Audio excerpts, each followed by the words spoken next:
Good afternoon. I just want to go over a few details for you as you're preparing to complete your second daily assignment, which is due by tomorrow evening. I also will review some of the details about the research paper, so we want to talk about some of those.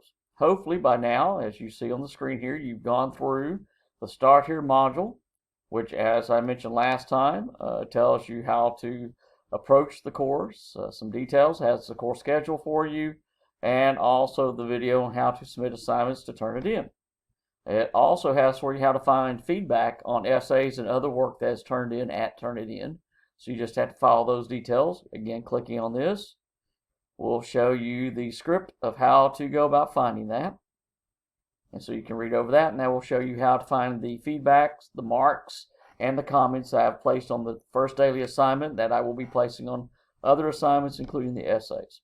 So hopefully you've had a chance to go through the Start Here module, and hopefully you've also have looked at all the videos here in the PowerPoints talking about how to approach and write about literature in the sense of writing a literary essay. And again, we looked at some of this last time, so I'm not going to click on it again. But I do have for you a sample essay that is here. And click on it, and it should open. Again, this was a sample essay that was written a few years ago, and there are some aspects to it that are not perfect, but it'll give you an idea of how to develop and write about a work of literature, in this case, the short story The Dead by James Joyce. And so hopefully you've looked through that. So you should be in this unit, the short story unit. I offered a critical discussion of the story of an hour. I also had for you the story, in case any of you did not have the book in yet. There was the story here. I also had a discussion, a previously recorded lecture that I had done that was there for you before you did this daily assignment. What you are also able to access the literary terms here, and again this should open in just a moment. Ignore the summer 2019, these are the same ones that I've used. And so these are the terms that you'll need to know for the technically what we would call the final exam. It's the test over literary terms that you'll take on January 7th. And so these are all the terms, and these are all defined for you in the back of the textbook. You have a handbook of literary terms there for you to look at. Plus, many of these are details that will be discussed as we go through the semester that you run into when you read about the stories. You look at the different aspects there. Again, I'm not going to read all those to you. You can make yourself a copy of those. You can print those out. What I have also for you, in case you do not have your textbook yet, since the next daily assignment concerns the Hemingway story Hills Like White Elephants, I have a copy of that story for you posted here online. And again, this is the entire story that you can look at. You'll see that most of this story is in dialogue. Hemingway is really noted for its use of dialogue, and that's how he does so. When you see some of the longer paragraphs, I'm going to go back. Let me raise this up so we can get this for you. When you come and see the opening, for instance, the opening paragraph, you'll see that's a fairly thick paragraph. Much of those you'll see are just a line or so. But this one has much more to it. When you read through this, you'll notice that much of what this paragraph offers is about setting. So clearly, setting is going to be very important in this story.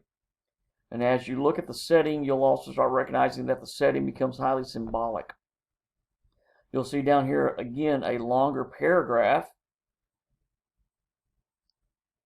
And you'll see again that it's also talking about the setting.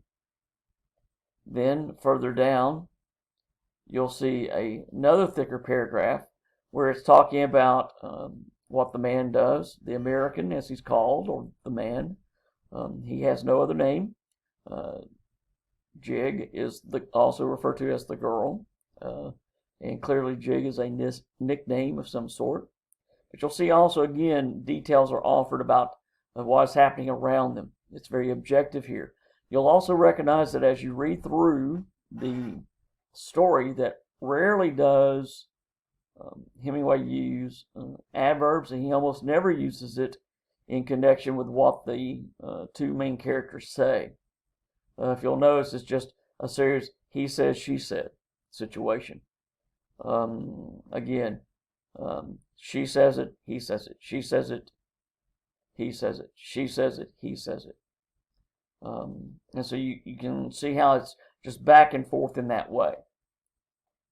And so as you go on through the story, you recognize that much of what is offered in this story is really through the dialogue and is actually offered to us through implication, not through direct commentary, such as the tone that the girl and the man use when they say anything to each other. You have to just sort of recognize how the tone is based upon the context of the comment in regard to what was previously said by the other party and what is said by the individual later. And you can start seeing those. Again, for instance, at one point, when she makes a comment about, will you please, please, please, please, please, please, please stop talking.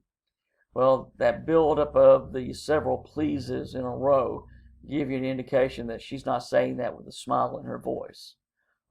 So again, there's the story for you.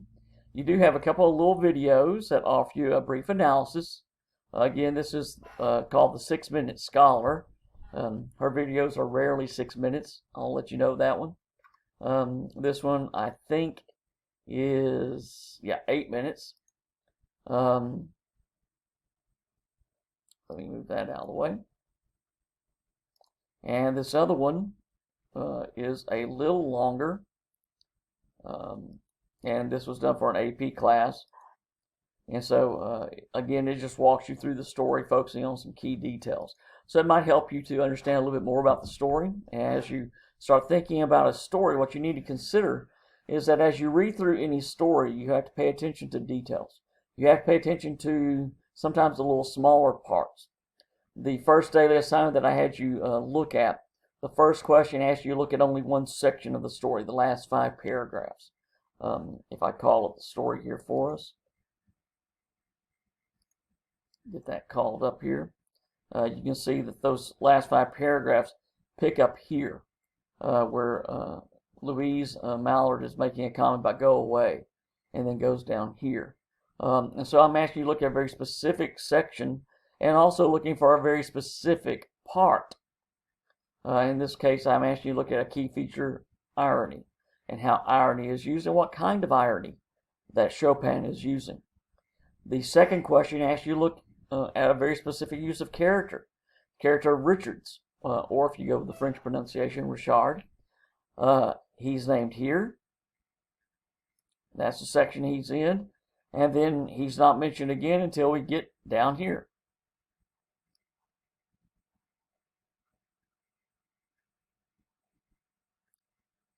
And that's it. Literally, he appears at only 2 places in the story, toward the beginning, toward the end. And the question asks you to try to think about, well, what's so significant about Richards that he has to be used? I mean, you could tell the story without his appearance, really. The news reached her somehow, and Brentley walks in, she falls down dead. But Richards is included. And as such, you should think about, well, why is he included? Why is it important that we have him do this? Richard's quick motion to screen him from the view of his wife. Again, very limited aspect about why he does. Well, when you think about this, there's a reason. Richards, as it says at the beginning, this is one of the techniques that Chopin is really noted for. Chopin uses foreshadowing. Look at what it says about Richards being at the newspaper office when the railroad disaster was received. And then it says, he had only taken the time to assure himself of its truth by a second telegram, had hastened to forestall any less careful, less tender friend. In other words, I mean, look at how this is phrased. He had only taken the time. That tells you, and when we think about that expression, that indicates for us a less than comprehensive examination of the truth of the message. Rushing, the idea about had hastened to forestall any less careful, less tender friend. Well, think of the irony here of calling, Richards a less, any less careful friend, that he is more careful than some other friend. No, he wasn't. A more careful friend would have determined the accuracy of the information rather than had hastened only. So Chopin is foreshadowing what occurs down here with Brentley walking in and Richards having to screen Brentley from Louise, because clearly Richards has made a mistake. And so we have Richards trying to cover up his own mistake because he had only taken the time, he had hastened rather than actually being a careful, diligent friend. And so we already have that emphasized for us, again, through some of the details that Chopin also provides. She also provides a really interesting aspect with this opening paragraph, the first sentence, because within this sentence, within this paragraph, there's a very key word that really sets up what's going to take place in the rest of the story. And as you read through this one, it's a key aspect. One, you might think of it heart trouble. We probably would call it a heart problem, but it's heart trouble, which raises some possibilities. But really the important word is A. Knowing that Mrs. Millard or Mallard was afflicted with a heart trouble. And probably we would have said, typically, if we were talking about that she was troubled or afflicted with heart problems or heart trouble. But with the use of the word A, Chopin is offering and opening the possibility of a different kind of heart trouble, not just physical. And that is what we discover as we read through the story, that she has a different kind of heart trouble. And so the word A sets up that possibility. It's a really interesting use of that article, so that Chopin has already set up for us that opening, that possibility, that the heart trouble we would anticipate Mrs. Mallard having, the physical, is actually a different kind. That it is more of a psychological or emotional heart trouble. So again, this is what you should recognize as you read through a story. You need to pay attention to these small details. And that's very, really important as you go through this. When you go through Hills Like White Elephants, the title is very important. You have to understand what a white elephant is. A white elephant is defined in several different ways, but one of the definitions is an inheritance, some gift that one has received that is more trouble than it's worth. Another aspect is, as we approach this time of year, Christmas, you may have heard of a white elephant Christmas, where again, a gift is something you really don't want, don't need, don't like, but you wind up having to keep it. It can be taken from you or exchanged or given away up to usually 3 times. But it's something that is a nonsense or a what we call the white elephant Christmas. It's a gift that's supposed to be funny or something like that. It's not supposed to be worth anything. Well, you can see how that fits in with the story then, because of what the white elephant is in this particular case. It is the unplanned pregnancy of Jig, and that they are facing this choice of what to do. And so hopefully as you're going through the story and you're looking at the assignment, I'm going to call it up very quickly, you'll see that these questions are designed to make you consider very specific moments within the story, but also seeing how these moments at one place in the story and at another place in the story, and then even further in the story, all connect.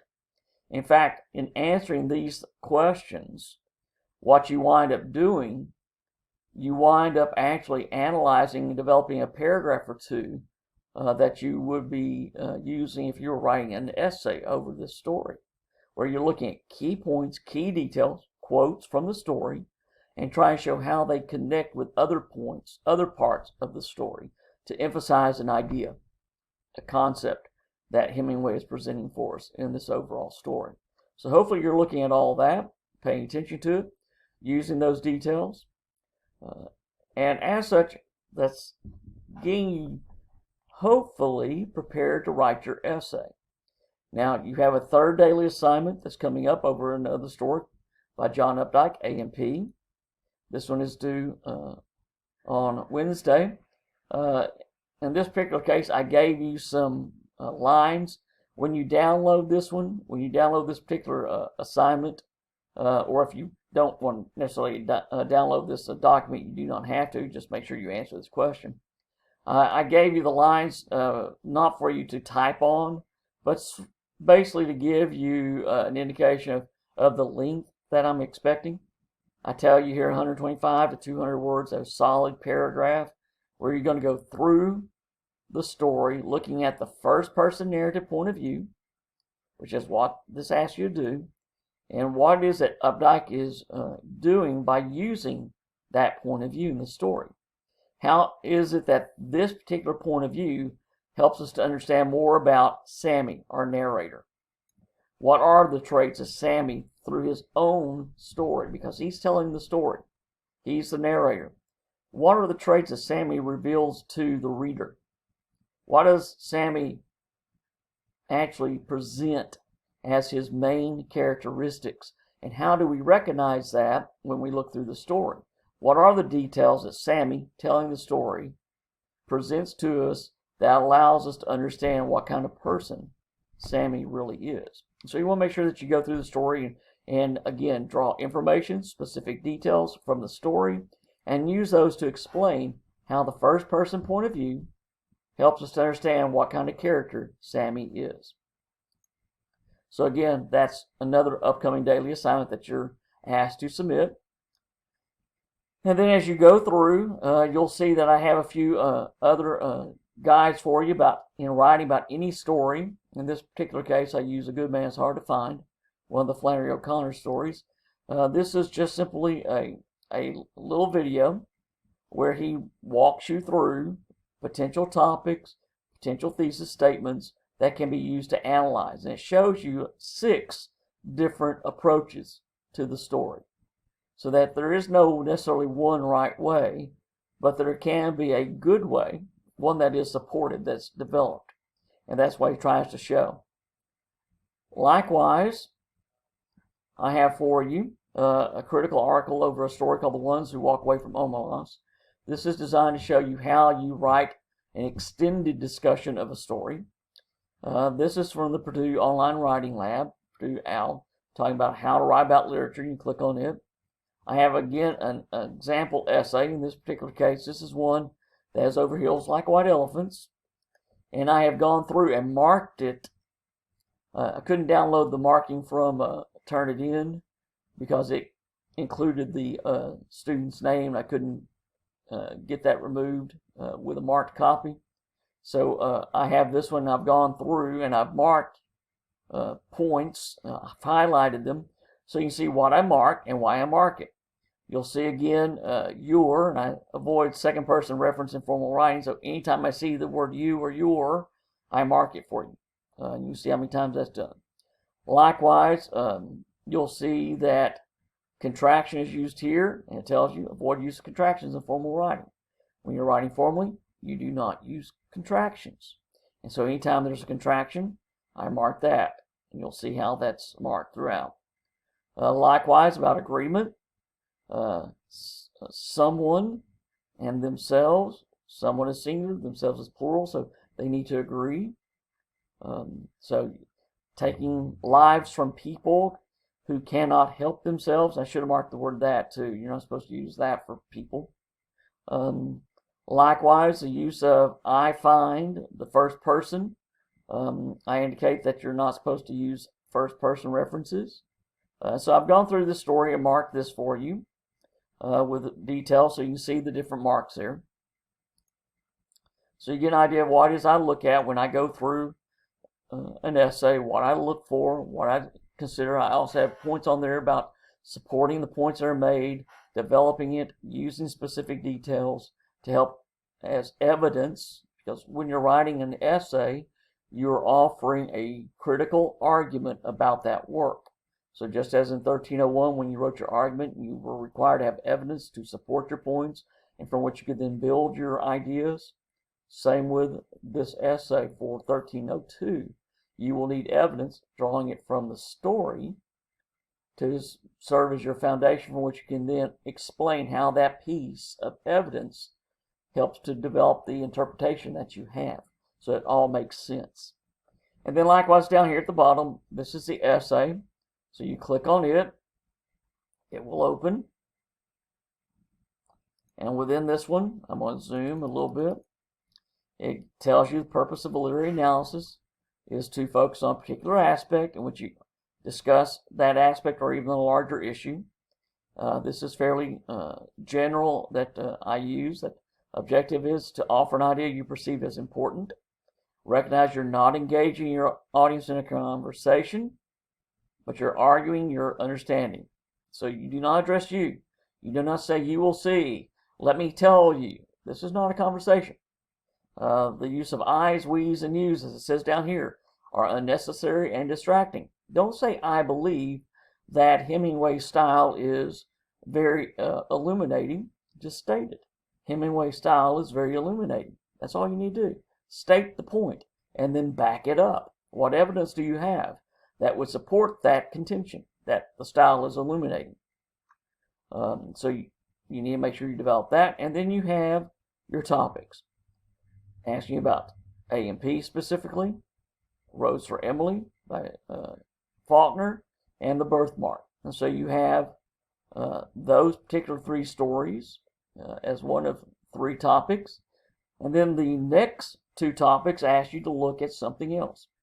Number 4 says you may compare 2 stories for one particular aspect, such as the use of irony, the use of symbolism, whatever you may see, where you will choose 2 stories and discuss a particular element.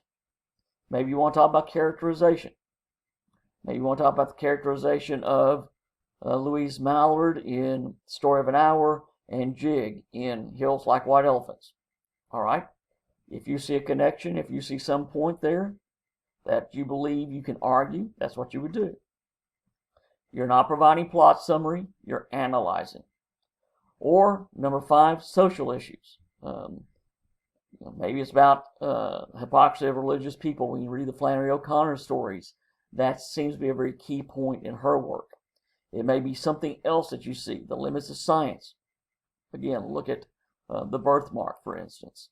The idea of other aspects that you can find, other key points that are offered there. Treatment of women, the limits on women. If you look at, for instance, Story of an Hour, or Hills Like White Elephants again. The use of any of those stories, maybe even A&P and how women are presented there.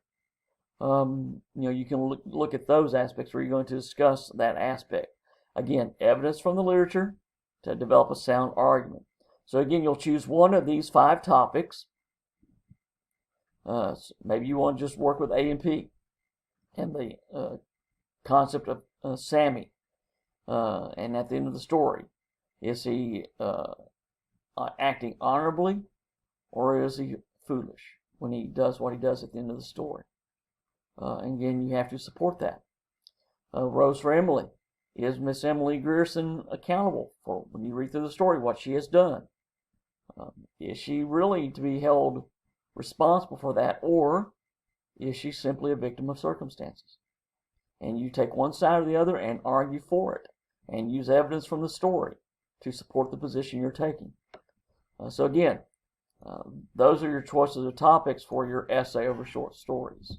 And again, you'll note that they are all arguable points that you must then develop using evidence from the story, whichever story or stories that you all opt to go with. And that's going to take us now to talk about the research paper, which is down here. And if you click on this, it will open. And your research paper is going to be over poetry. I chose poetry for this Wintermester. One, doesn't take quite as long to read poetry as it does the plays or the short stories. So you can start working on this research paper more immediately. You can also, as you'll see, it starts off very similar to the other 2 essays. This is basically the same situation, same comments that were in the short story essay assignment, how it's used, how it's set up. And in this particular case, down here is where the change is.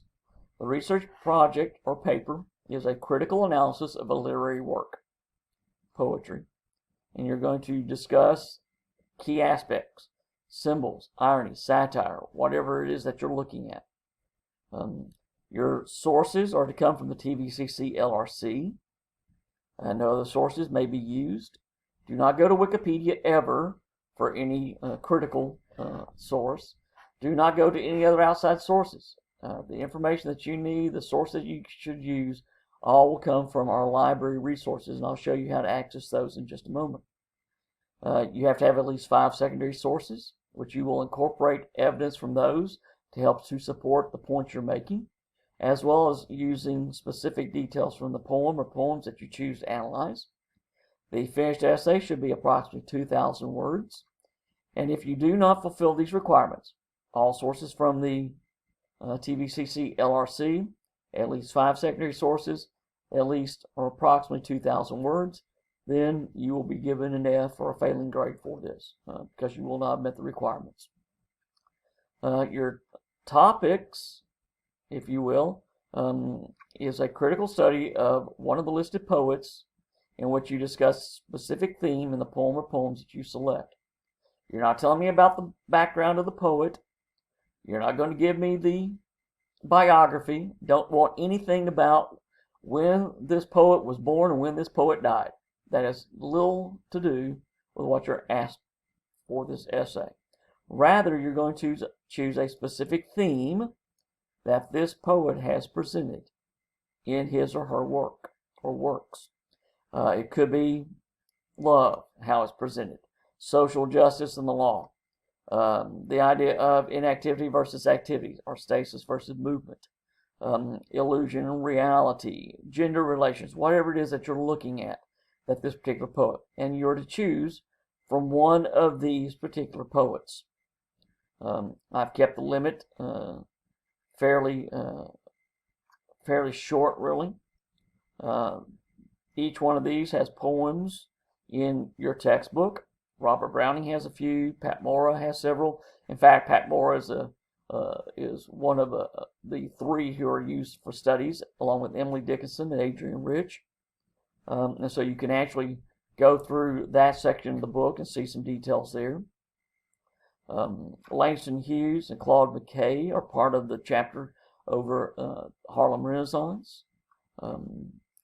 You have others who are offered here that, again, try to span a little bit of different areas, different backgrounds that are basically American and British. Didn't give you any of the European or South American authors. Our textbook really didn't have that much on those, but you'll see that they are offered here, and you can look at those. And again, what you're wanting to do is right here on this side, you will see our library resources. You click on this, and it calls up this page. You can start by looking at the EBSCO button here and typing in something here. For instance, if you're looking up, let's go with Pat Morra. It's going to ask you to log in. You simply type in what you do to access Canvas, and then you click Login. Give it a moment.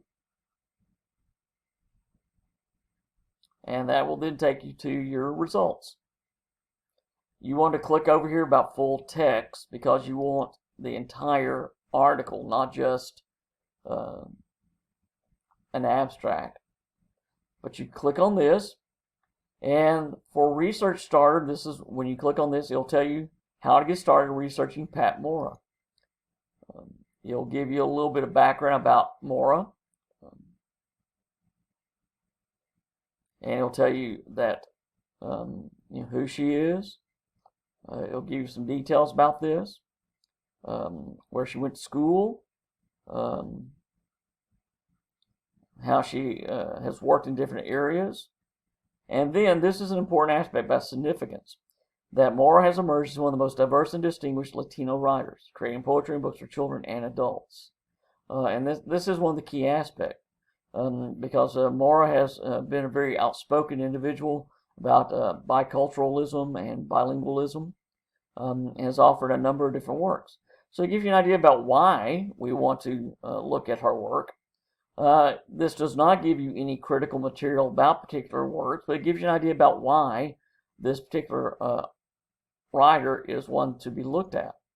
When you click back here, you can see some other details. For instance, this one talks about cultural diversity in the poetry and prose of Pat Mora.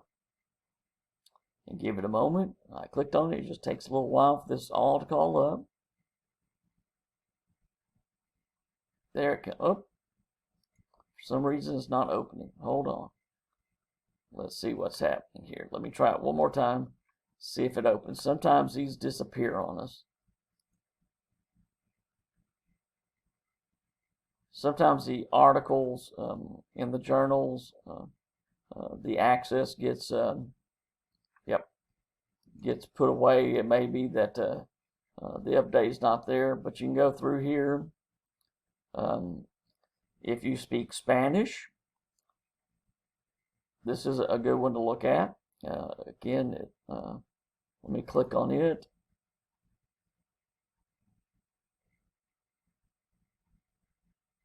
And you have to click over here to get the full text. Bear with me just a moment. Well, it's not working on this one either. Some of the articles, sometimes if they're too old, they don't open. So let me go one more time.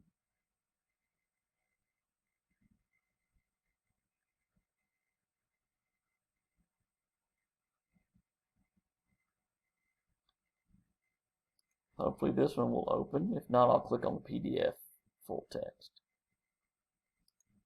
Let me do that one.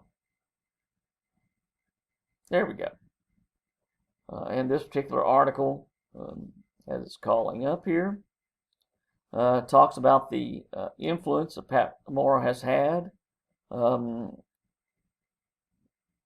about some other details about her work. This idea about some of the major themes that she has in her work. And so you can look at that. One other aspect, again, this is where I want to show you. If you go up here to the library research databases, there are two very important ones you can use that will give you access to critical articles. The first one is called Bloom's Literature. And if you click on this, this is a collection of essays and access to articles over a number of different authors that were compiled by the Yale professor Harold Bloom. So if I put Pat Mora,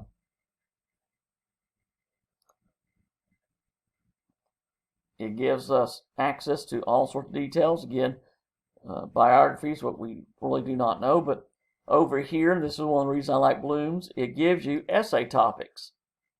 So if you click here, and you want to know, well, what would I write about Pat Mora? How could I write a research paper over her work? Well, you click on that one. Give it a moment as it's trying to call it up.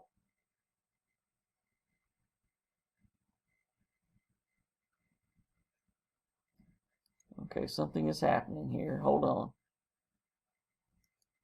Let me try to see if I can do it that way. Yeah.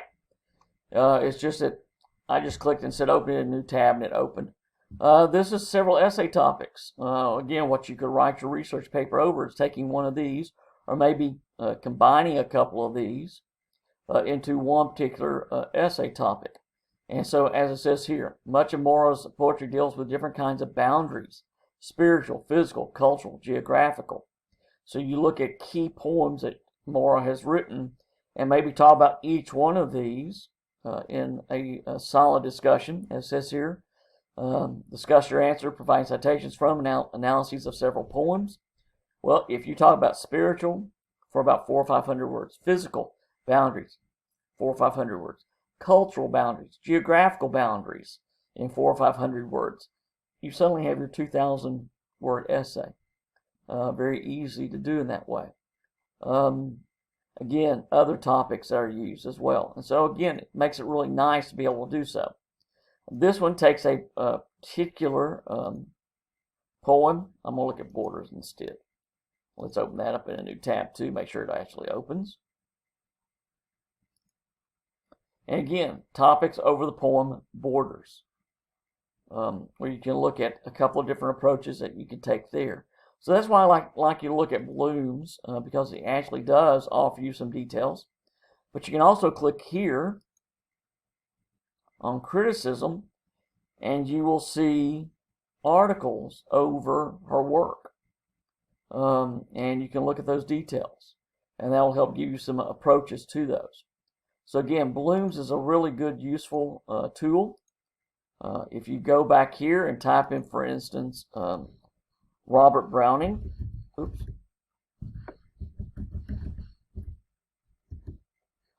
and you click on Robert, you'll see that, again, background on his, it'll give you essay topics, how to write about. This is really interesting. When you click on how to write about entry, oops, excuse me, I'll have to go back and do this other one. Let me do this again. Let's see if we've got one that actually works. I don't think it does. But when you look at that, it actually walks you through how to write about a particular article. But if we click on this, the thematic structural analyses, here are criticisms about his major work. There's My Last Duchess, Child Roland, Soliloquy in Spanish Cloister, one of his famous soliloquies. Again, dramatic monologues he uses. The idea of, let's go down here. Not all these are about his. If we click on criticism about Browning, bear with us, it takes a little while.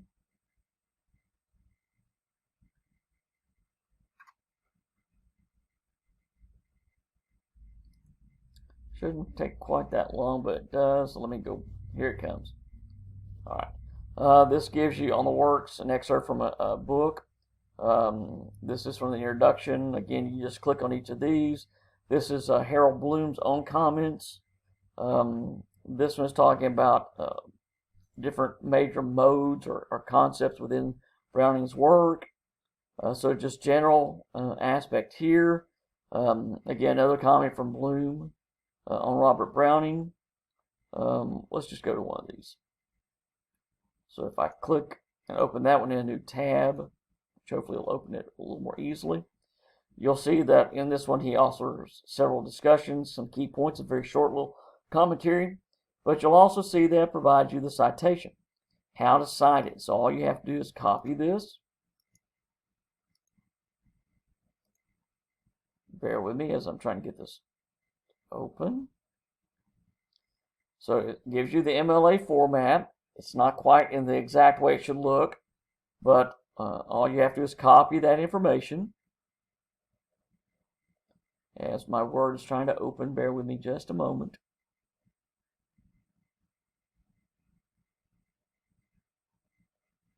Things can be a little slow at times. I'm creating a new document, so I click on blank document.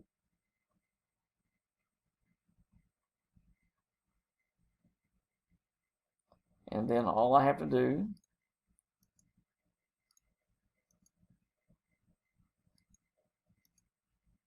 is get this to work. Okay, there we go. And I will keep the text only because I'll have to fix this. Now, what you want to make sure that you do is that your entries are double spaced and meet MLA format, which means you have a hanging indentation. All that means is that the first line here goes against the left margin, as it does, but then the other lines have to be tabbed over once. So you click at the end of this first line, hit enter. That will double space it, which is what needs to be done to it. Hit tab once, come to the second line, click your cursor there, hit enter again, and now you have your citation in the format that it should be. So when you're writing your short story essay, for instance, and you have to do a works cited page, it should look this way. Then you center the title, which is works cited. In the case of the short story essay, you may only have one work, so you'll just put works cited. So here we have this one. And now when I go back to this, I have that information. And if I go back to this one and I look at this particular one up here,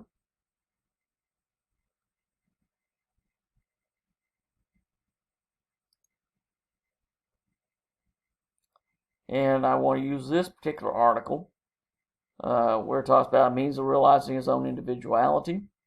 Again, citation. I copy all that. I go to my works cited page and I paste it in. I fix it. Again, click at the end there. Hit enter. Tab. Click at the end of the second line. Hit enter. It already tabs it over for me. Then I click here and do it again. But you'll notice that I'm supposed to alphabetize. So that says Alexander. That says Bloom. So all I have to do is cut this. Come down here. And then paste. And keep the formatting. And there I now have my two entries on my works cited page in the proper alphabetical order, in the proper format. So that's how it should look when you do a works cited page for your particular essay. And again, the citation tools are really helpful. They are there for us. Again, going back to the library resources, not only do you have Bloom's, which is very useful, but you also have this one, the Literature Resource Center, which includes all the articles from Gale, which is an extensive collection of articles. Bear with us as it's trying to load.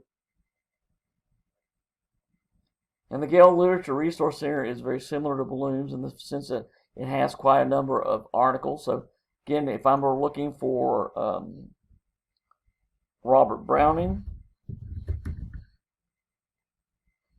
I can just click here. And then I can search.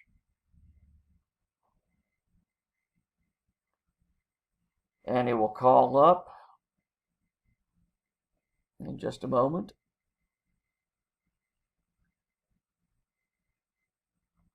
Bear with us just a moment. It takes a little while. There it is. And you'll see that there are 159 articles of literary criticism over Robert Browning. If I wanted to look at a particular aspect of his work, for instance, My Last Duchess, I can click on that one.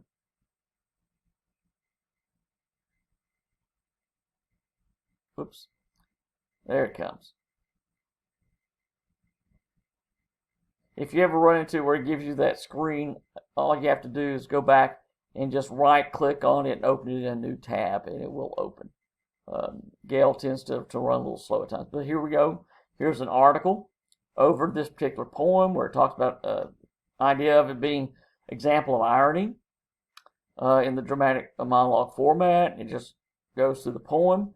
Well, again, if you want to cite it, please note right up here. There's a citation tool. There's the MLA format. Again, I just mark it. I copy it. I come here. Keep the text. Then I fix it. Click there at the end of the first line. Hit enter. Tab. Click. Enter. And enter again. The reason you have all this white space here, this URL is regarded as a single word. And so you can't have that long of a word, so it moves it down to another one. But there you go. Now, and I have it in the right order. This is Markley. So I have Alexander, comma, William John. I have Harold Bloom, Bloom Harold. I have Markley, Arnold. So I have 3 articles all over Robert Browning, from which I would have drawn some evidence to support points I had been making about Robert Browning's poetry if I were writing about that one for the research paper. So again, one of the nice aspects is that you do have access to the citation tools. You have access to all these articles. Again, different ones. My Last Duchess is very popular. Give you another indication. Let's go to page 3 here. You have other ones that he writes about. The Ring in the Book, which is a very long novel-length poem that he wrote. It's really very good. This is one of his other dramatic monologues, Fra Lippo Lippi, which is a very good work to look at too. And this one gives you an overview. And again, what's nice about this one, if you're trying to figure out, well, what could I write about? Well, this gives you an overview of Browning. What are some of his major traits? What are some major aspects of his poetry? And what he likes to do. For instance, there's 3 major subjects in his poetry: love and art, problems of religious faith and doubt. And so you have the worlds of love, the worlds of art, problems of religious faith. And so there are 3 themes in his work that you can look at, particular poems, and take one of those themes and write your research paper over it. And they give you some indications of which one you can look at here. The dramatic monologue Andrea del Sarto, for instance, how it's used, the idea about the artist, and the artist's psychology, and the psychological process that he goes through to develop a creative work. So again, very influential. He also does in his work, he also does a really interesting job presenting characters. We get a very strong psychological aspect about characters. So again, this is how you can use our library resources. So you can go here and type in what you're looking for at the EBSCO button, or you can go up here to Balloons, or to the Literature Resource Center. All those will be very helpful for you. It's how you want to look for your articles. Just in this brief time that I've looked at, we've already found several that you can look at. You saw with Browning from the Gale Group, which was the Literature Resource Center, there were 150 plus articles. I do not expect you to go through all of those, but again, you can look for them very specifically in that way. So again, that was just over Browning. So again, this is how you want to research for your paper. I will be posting, I have not posted yet, but I will be posting an example research paper that will be up here showing you a work that is an extended discussion of a particular literary effort. So again, I want you to be working on your short story unit. You have a daily assignment due tomorrow, and then you have another one due on Wednesday. As you answer these questions, look specifically at the short story, Hills Like White Elephants. Think about how the different questions are in a certain sense related. And another little point for you, when you answer the questions, answer in complete sentences and with full details. And another little rule of thumb for you folks, when you're answering a question, your response should be longer than the question. That's just expected. You are expected to answer with good details, good discussion. So if the question takes this long, your response should probably take a little bit more since you're offering more specific details. So just keep that in mind as you're working on your responses to these questions. Again, you have this second daily assignment due tomorrow by the evening, and then you have the third daily assignment, a discussion of the first-person narrative technique and how that reveals the character of Sammy, and that is due by Wednesday. And so you have that to deal with, and then you have your short story essay coming in on Saturday evening. Again, hopefully everything's going well, that you're reading through everything you need to be doing. Again, I put quite a bit of information to help you understand the works, to help you look at those and consider the different concepts. And hopefully everything is going well. I'll be posting this video. I'll send you a note that has been posted. It will be in the short story unit. So I'll indicate that in the note as well. And again, if you have any questions, please email me.